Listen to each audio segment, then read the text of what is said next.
কোনো কায়েমি স্বার্থ যেন আপনাকে তাদের জলদাসে রূপান্তরিত করতে না পারে, সেই জন্য সর্বদা সতর্ক থাকতে হবে। দল, মত, ধর্ম, বর্ণ, লিঙ্গভেদে এদেশে সাধারণ মানুষকে ভিন্নভাবে না দেখে আইনের দৃষ্টিতে সকলকেই সমান এই সত্যটি সর্বদা ধারণ করবেন, লালন করবেন এবং চর্চা করবেন। জনগণের প্রত্যাশা পূরণ করে কাজ করবেন।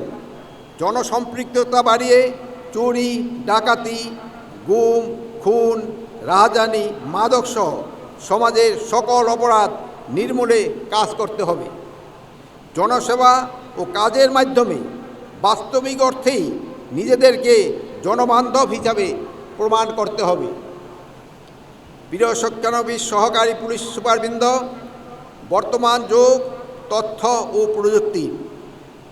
প্রযুক্তির উৎকর্ষতায় এই যুগে সোশ্যাল মিডিয়ার গুরুত্ব অনস্বীকার্য।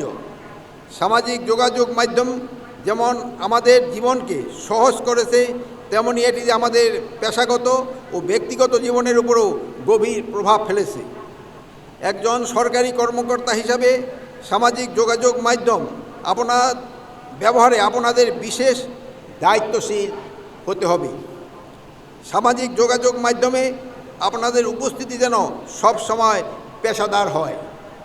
পাশাপাশি সরকারি কর্মকর্তা হিসাবে আপনাদের কাছে বিভিন্ন গুরুত্বপূর্ণ ও সংবেদনশীল তথ্য থাকবে। এসব তথ্য শেয়ার করার ক্ষেত্রে সতর্ক থাকুন এবং নিশ্চিত করুন যেন কোনো গোপন বা সংবেদনশীল তথ্য যেন জনসমক্ষে না আসে।